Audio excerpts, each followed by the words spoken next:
carved into the stone above an ancient Egyptian tomb door, in a script most grave robbers couldn't even read, are words meant for anyone who dares to disturb the dead.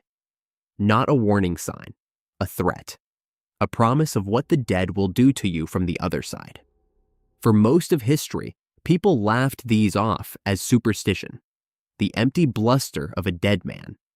And then, in the 20th century, the people who broke into one particular tomb started dying, and the world stopped laughing. So let's separate what the Egyptians actually wrote from the legend that grew around it, because the truth is somehow stranger, and in one chilling way, the curses may have had real teeth.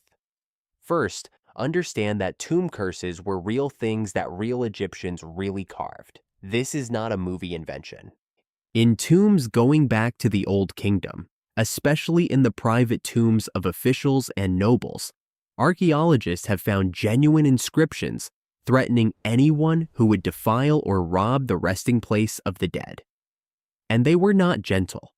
One well-known curse warns that any person who enters the tomb impure or does evil to it will be seized by the neck like a bird, and that the dead man will be judged for it before the great God. Others promise that the trespasser will be destroyed, that crocodiles, lions, and serpents will turn on them, that they will face the wrath of the gods and lose their own chance at the afterlife. Sit with the psychology of that. These weren't locks or traps. They were words, betting everything on belief. To an Egyptian who knew, deep in his bones, that the dead lived on and that the gods truly judged, a carved curse was as real a deterrent as a guard with a spear, maybe more. The tomb owner couldn't stop you physically. So he reached forward across death to grab you by the throat with language, threatening your body in this life and your soul in the next. A good curse didn't need to be enforced. It just needed you to believe it might be. But here's the part everyone gets wrong, and it matters, because the most famous curse of all time may never have existed at all. When Howard Carter and his patron, Lord Carnarvon, opened the tomb of the boy king Tutankhamun in 1922, the discovery was the sensation of the age: gold, treasure, an almost untouched royal burial. And soon after, the stories began that a curse had been carved at the entrance, promising that death would come on swift wings to whoever disturbed the king. It's a spine-tingling line. It's quoted everywhere. And, as far as the evidence shows, it was not actually inscribed in Tutankhamun's tomb. There was no such curse on the wall.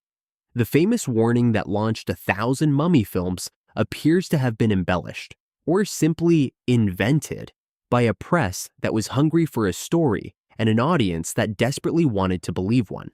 So why did the legend stick so hard? Because of what happened next. Take a breath, because this is where coincidence starts to feel like something else. A few months after the tomb was opened, Lord Carnarvon was dead. The official cause was mundane and grim. He nicked an insect bite while shaving. The wound became infected, and blood poisoning, followed by pneumonia, killed him.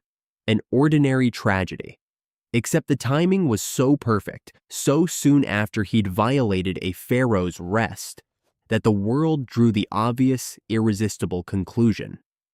The curse was real, and the details that attached themselves to his death were tailor-made to chill the blood.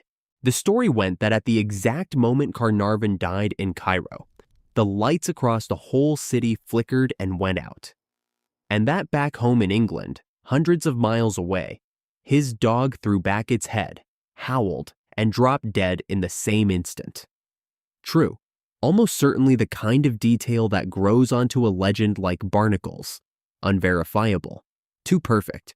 The sort of thing people remember happening because the story is better that way. But it didn't matter whether it was true. It was repeated and printed and believed, and every retelling wound the fear a little tighter. And then the legend fed on itself. Over the following years, other people connected to the tomb died, and each death, however natural, got added to the tally, until the story claimed a long list of victims struck down for disturbing the boy king. Whether that list holds up to scrutiny is very doubtful. People die. Some of them had visited a tomb. The human mind does the rest, stitching random deaths into a pattern because a pattern is so much more thrilling than chance. So, is that the end of it?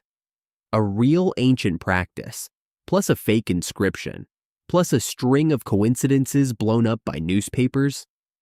Not quite, because modern science came back around to the curse and found something that should make the hair on your neck stand up. When you seal organic material, food, flowers, bodies, inside a closed chamber for thousands of years, that chamber can become a breeding ground for things that are very much alive and very much dangerous. Researchers have pointed to molds and fungi, including one with the ominous name Aspergillus, that can grow in old sealed tombs and produce toxins. Breathe in enough of those spores, especially if your lungs or your immune system are already weak, and you can become genuinely, seriously ill. Ancient tombs could also harbor bacteria and other hazards in their stale, undisturbed air. So when archaeologists cracked open a chamber that had been shut for millennia and breathed deep, they may, in some cases, have been inhaling something that could actually hurt them.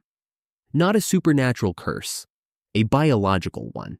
The dead, in a sense, really were defended, not by angry gods, but by the invisible life that had taken root in the dark while they slept.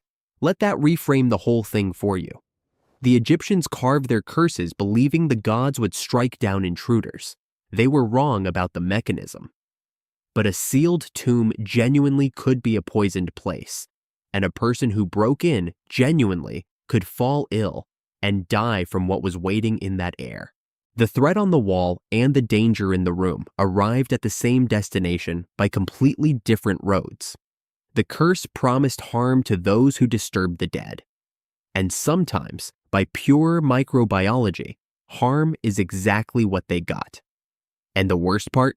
The curse never needed to be true to work. That's the genius and the horror of it. The whole system ran on belief. A robber who believed the inscription might leave the tomb untouched out of pure terror, which protected the dead, which proved the curse strong, which deepened everyone's belief. And in the modern age, the legend of Tutankhamun's curse did the same job in reverse, drilling a fear so deep into the public mind that the boy king became permanently haunted, his name synonymous with doom, decades of films and stories all feeding off a line that was probably never carved at all. The Egyptians wanted their tombs protected forever by fear. They could not possibly have imagined that thousands of years later, a curse they may never have written would still be doing exactly that, keeping the whole world a little afraid of the dead. So the curse inscriptions were real. The most famous one likely was not. The deaths were mostly coincidence, and yet, lurking underneath all of it, there was a real danger in those sealed chambers that no ancient scribe could have understood, but that did, on occasion, kill. The Egyptians aimed their threats at the soul. The actual menace was in the lungs. Either way, the message that is echoed for 3,000 years turns out to be sound advice. Be very, very careful when you disturb the dead. They may not be as defenseless as they look. If the line between superstition and the genuinely dangerous left you wanting to look closer rather than back away, stay with me, because the deeper we go into what the Egyptians built around death, the harder it gets to tell the legend from the truth.